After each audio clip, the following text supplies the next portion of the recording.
Hello everybody. आज हम बात करेंगे एक्सपीरियंशियल लर्निंग के बारे में, जो टॉपिक हमारे आईपी यूनिवर्सिटी बीएड में दिया गया है सिलेबस में।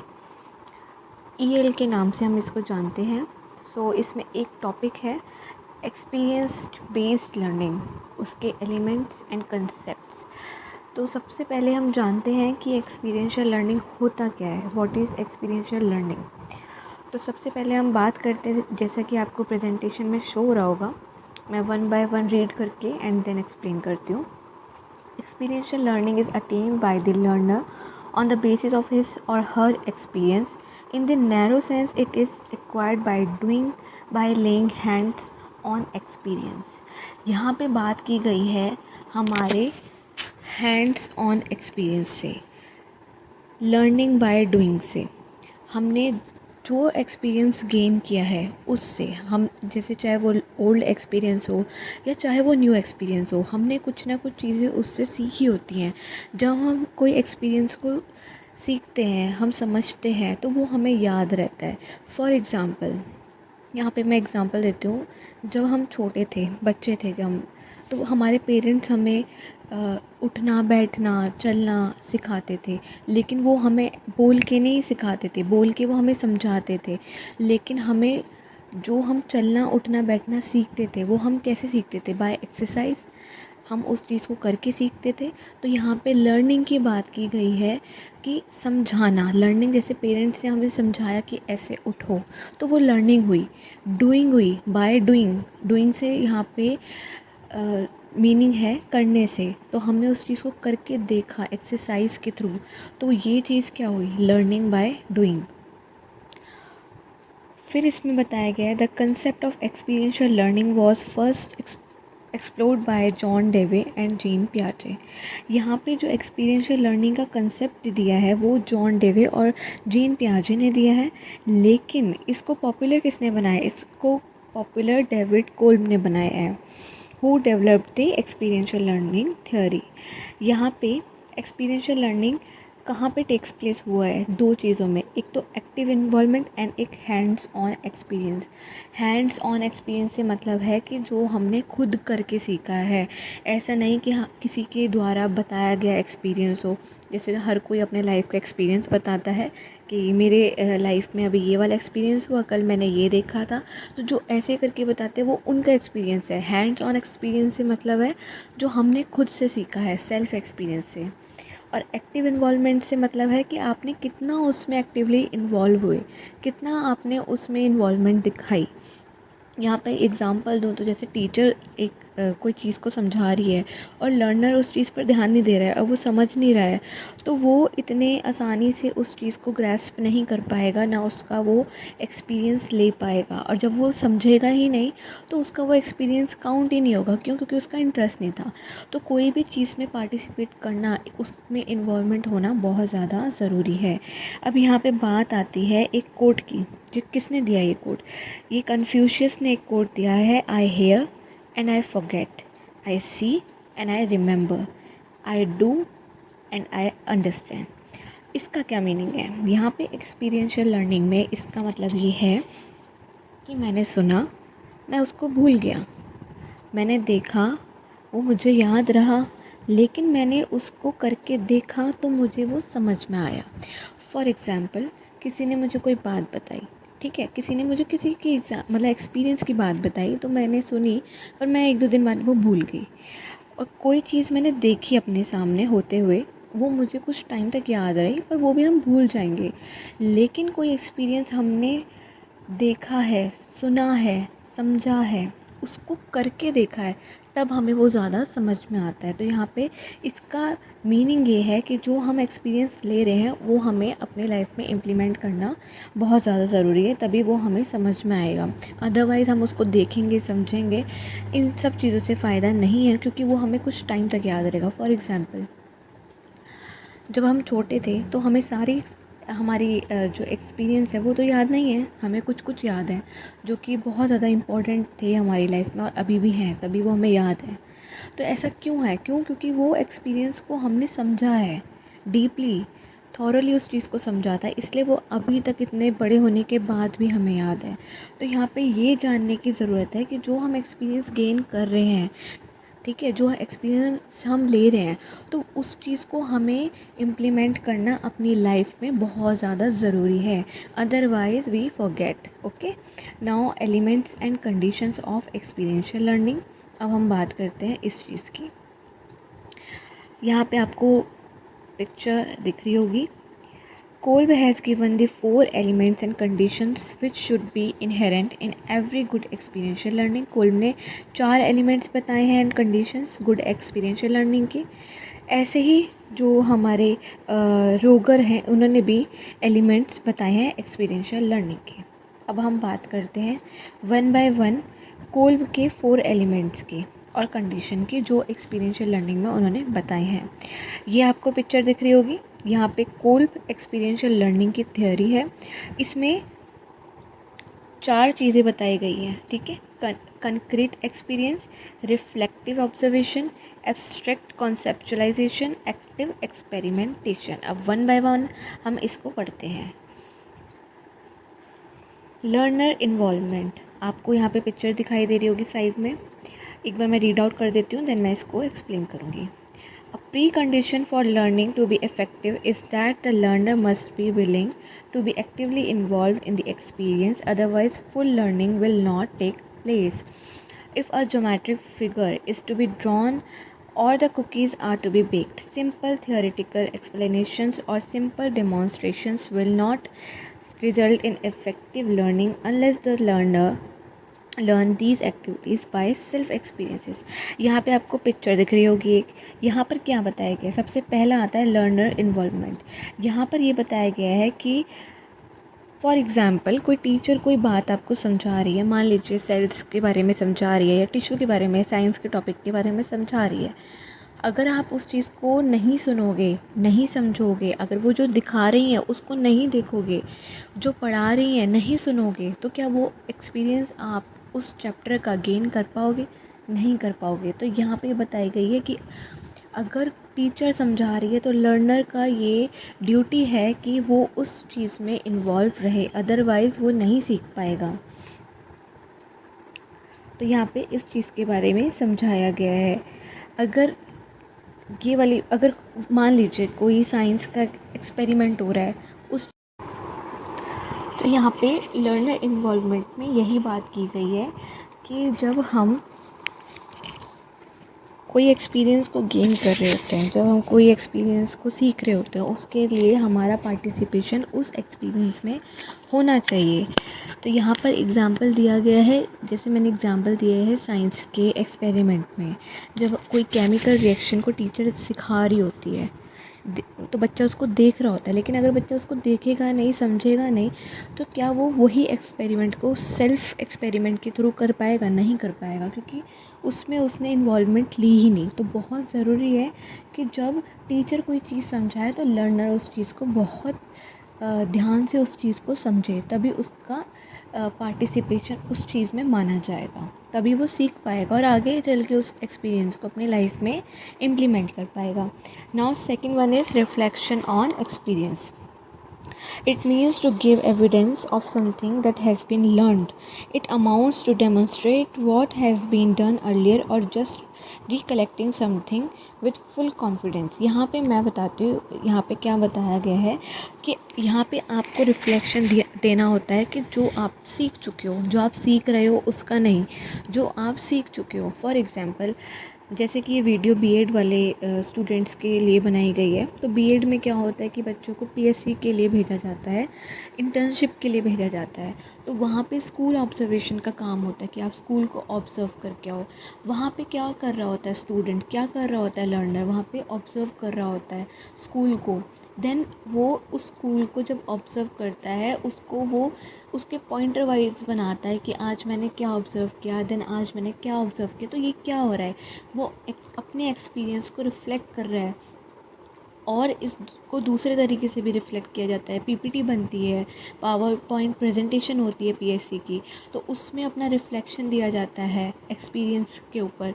तो ये क्या हो रहा है, ये रिफ्लेक्शन हो रहा है अपने एक्सपीरियंस के ऊपर। तो इसमें कौन सा एक्सपीरियंस आपका काउंट होगा, जो आप सीख चुके हो उस चीज़ का, सीख रहे हो उसका नहीं, जो आपने पास्ट में सीखा है उसका एक्सपीरियंस आप करके उसका रिफ्लेक्शन आप देते हो। नाउ अब थर्ड वन है हमारा conceptualisation.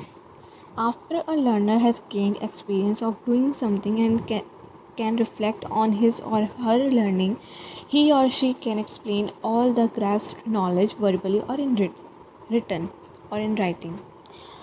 It may be said that he or she is in a position to conceptualize the gained experience in words with all the conceptual critical properties. यहाँ पे क्या बताया गया है कि आपने जो कंसेप्ट सीखा है, जो आपने एक्सपीरियंस गेन किया है, उस कंसेप्ट को आप कैसे समझा सकते हो। आप चाहे तो उसको वर्बली लिख कर समझा सकते हो, चाहे आप उसको हैंड रिटन राइटिंग के थ्रू आप समझा सकते हो, रिटन फॉर्म में समझा सकते हो। ज़रूरी नहीं कि आप वर्बली उस चीज़ को समझाओगे। यहाँ पे फॉर एग्ज़ाम्पल आप जब पीएससी का वर्क करते हो तो आप हैंड रिटन अपने एक्सपीरियंसेस को उसमें लिख कर अपने प्रोफेसर को समझाते हो, जो एक्सटर्नल वाइवा के टाइम पे या इंटरनल वाइवा के टाइम पे, और आप वर्बली भी समझाते हो जब आपसे क्वेश्चन पूछे जाते हैं। तो क्या हो रहा है यहाँ पे, आप अपने कंसेप्ट को कैसे समझा सकते हो, वर्बली भी और रिटन भी। Now fourth one is active experimentation. यहाँ पर क्या बताया गया है, यहाँ पर एग्जाम्पल दिया गया है। पहले मैं इसका मीनिंग बता देती हूँ। एक्टिव एक्सपेरिमेंटेशन का मीनिंग यही है कि जब आप कोई एक्सपेरिमेंट कर रहे हो या आप कोई एक्सपेरिमेंट सीख रहे हो तो उसमें आपका एक्टिवली इन्वॉल्वमेंट होना बहुत ज़्यादा ज़रूरी है। अगर आप एक्टिवली इन्वॉल्व नहीं होगे उस एक्सपेरिमेंट में या उस चीज़ में जो आप सीखना चाह रहे हो, तो आप उसका एक्टिव एक्सपेरिमेंटेशन कर ही नहीं पाओगे, आप उसको अपनी लाइफ में इम्प्लीमेंट कर ही नहीं पाओगे। फॉर एग्ज़ाम्पल यहाँ पे एक चीज़ बताई गई है कि कोई लड़का है, वो जूसर में जूस को निकाल रहा है। कौन से जूस को निकाल रहा है, ऑरेंज को निकाल रहा है। जब उसने ऑरेंज के जूस को जूसर में से निकाला और उसका टेस्ट किया तो उसको उसमें कुछ बिटर टेस्ट आया, उसमें उसको कुछ कड़वाहट महसूस हुई। उसने उस चीज़ को जानने की कोशिश करी कि इसमें ऐसा क्या है जो इसमें कड़वाहट आई, बिटर इसमें टेस्ट आया। देन उसने बहुत ज़्यादा डीपली थॉरली जब उस चीज़ के बारे में सर्च किया, उस चीज़ के बारे में उसने जानने की कोशिश करी। रिसर्च करने के बाद उसमें उसको समझ में आया कि इसमें जो सीड्स है, इसमें जो बीज है, ऑरेंज के बीज की वजह से इस जूस में कड़वाहट आई है। तो इस ये जो फिनोमेनन है, इससे क्या समझ में आया, इससे ये समझ में आया कि एक एक्टिव एक्सपेरिमेंटेशन का मतलब ये नहीं है कि सिर्फ इन्वॉल्व हो जाओ। नहीं, अगर आप उस चीज़ को बहुत डीपली कर रहे हो तो उस चीज़ के बारे में आपको फुल नॉलेज होनी चाहिए कि आप जो एक्सपेरिमेंटेशन कर रहे हो वो किस हद तक ठीक है, क्या उसमें कोई कमी तो नहीं है। तो ये चीज़ भी जानना यहाँ पे बहुत ज़्यादा ज़रूरी है। अब यहाँ पे आती है रोगर की 5 एलिमेंट्स कंडीशंस। यहाँ पे बताया गया है positive learning environment. The teacher must create a positive learning environment to facilitate self initiated learning among childrens. यहाँ पे क्या बताया गया है कि जब टीचर कोई चीज़ को समझा रहा हो या टीचर जब क्लास में आता है तो पॉजिटिव इन्वायरमेंट होना चाहिए। ऐसा ना हो कि टीचर अपने जब क्लासरूम में आया है तो बच्चे उससे एकदम बहुत ज़्यादा घबरा रहे हैं और आप डिस्कस ही नहीं कर पा रहे हैं, अपने डाउट्स को ही क्लियर नहीं कर पा रहे हैं। तो एक हेल्दी पॉजिटिव इन्वायरमेंट का होना एक क्लासरूम में बहुत ज़्यादा ज़रूरी है। पढ़ाई में तो बहुत ज़्यादा ज़रूरी है कि जब कोई टीचर कोई चीज़ को समझा रहा है तो वहाँ पे एक हेल्दी पॉजिटिव इन्वायरमेंट हो, जहाँ पर बच्चा भी कंफर्टेबल ज़ोन में हो, एक कंफर्ट ज़ोन में बच्चा हो जो अपने डाउट्स को अपने टीचर्स के समक्ष रख सके, उनसे अपना डाउट क्लियर कर सके बेझिझक, विदाउट एनी हेजिटेशन वो अपने डाउट्स को क्लियर कर सके। Clearing the purposes. Second one is clearing the purposes. Learners must be aware of the goals they can achieve through learning and teachers must be able to give them a purpose to learn new knowledge.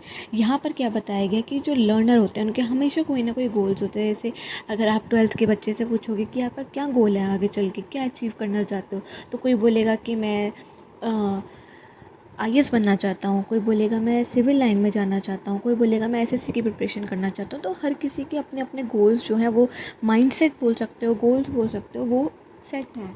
तो यहाँ पर क्या है, teacher को motivate करना चाहिए, teacher को उस नॉलेज के पीछे का पर्पस बताना चाहिए। जो भी टीचर समझा रही है, या कभी कभी होता है कि मोटिवेशनल स्पीचेस देनी पड़ती है, तो उस टाइम पे जब टीचर लर्नर की बात को जानना चाह रही है, लर्नर के गोल्स को जानना चाह रही है, और वो जब लर्नर बताते हैं उनको अपने गोल्स, तो वहाँ पे टीचर का क्या ड्यूटी है, टीचर का क्या कर्तव्य है। टीचर का कर्तव्य ये है कि जब उनको पता चल जाए तो वो स्टूडेंट को, जो लर्नर है, उनको उस गोल के पीछे की अचीवमेंट जो वो हासिल करना चाहते हैं उसकी नॉलेज उनको दे, उनको मोटिवेट करे। Now third one is availability of learning resources. Classroom में हमेशा ऐसे रिसोर्सेज अवेलेबल होने चाहिए जो एक लर्नर की लर्निंग के लिए रिक्वायरमेंट रखती है।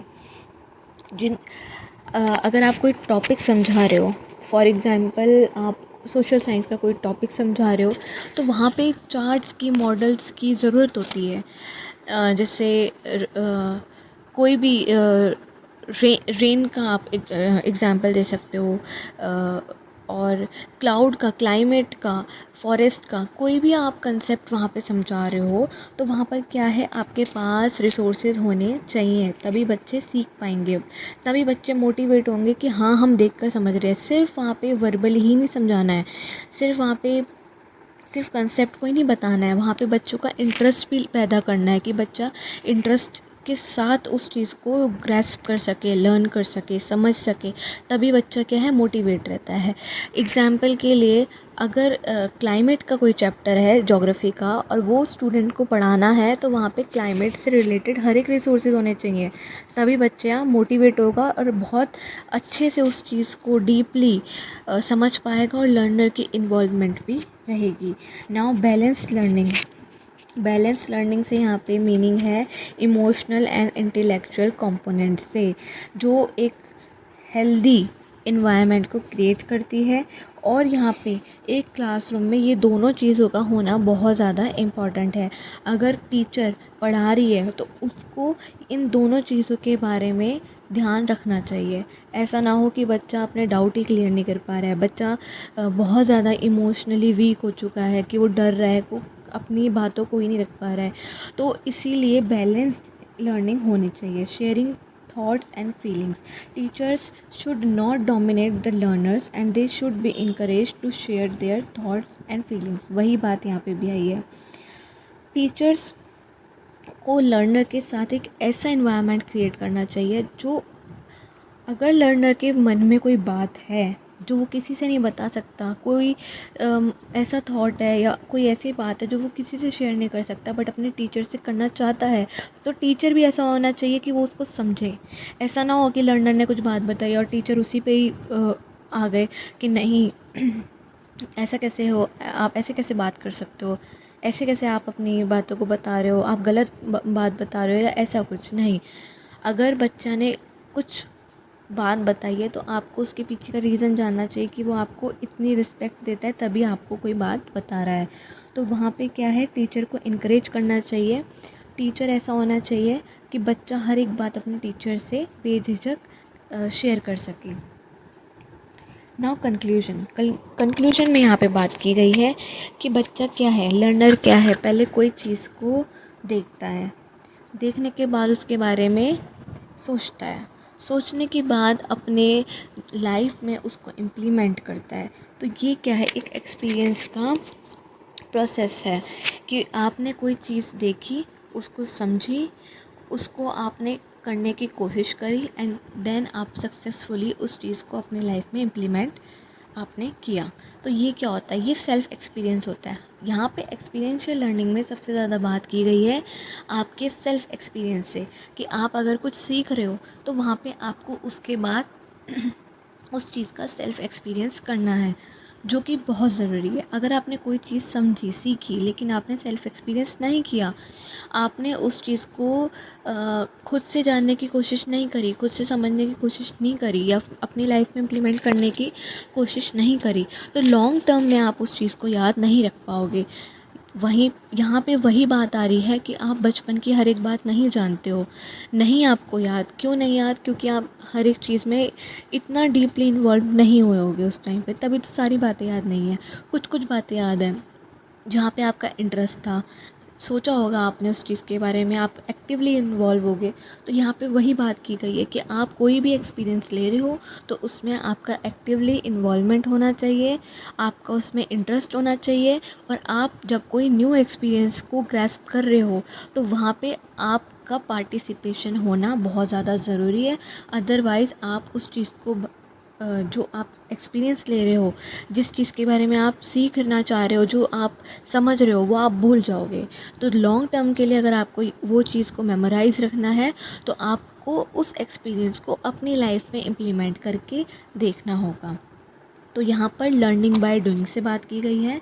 एक्सपीरियंशियल लर्निंग का मतलब ही हैंड्स ऑन एक्सपीरियंस है, एक्टिवली पार्टिसिपेशन या एक्टिवली इन्वॉल्वमेंट आप कह सकते हो। एंड लास्ट थिंग आपका लर्निंग बाय डूइंग, करके सीखना। यहाँ पे मतलब ही करने से है कि आप करके कोई चीज़ सीख रहे हो, आपको किसी ने बताया समझाया वो चीज़ नहीं। कोई आपको आपके साथ एक्सपीरियंस को शेयर कर रहा है, ये अलग बात है। लेकिन आप आपने कोई चीज़ देखा, उस चीज़ को आपने अपनी लाइफ में इम्प्लीमेंट करा या आपने उस चीज़ को करके देखा, दैट्स द मेन थिंग। ये है कि आपने एक्सपीरियंशियल लर्निंग को सीखा। तो यहाँ पर इसी चीज़ से बात की गई है। आई होप आपको एक्सपीरियंशियल लर्निंग समझ में आई होगी। अगर आपको और ऐसी वीडियोस चाहिए तो आप प्लीज़ कमेंट सेक्शन में बता सकते हैं। Thank you everyone.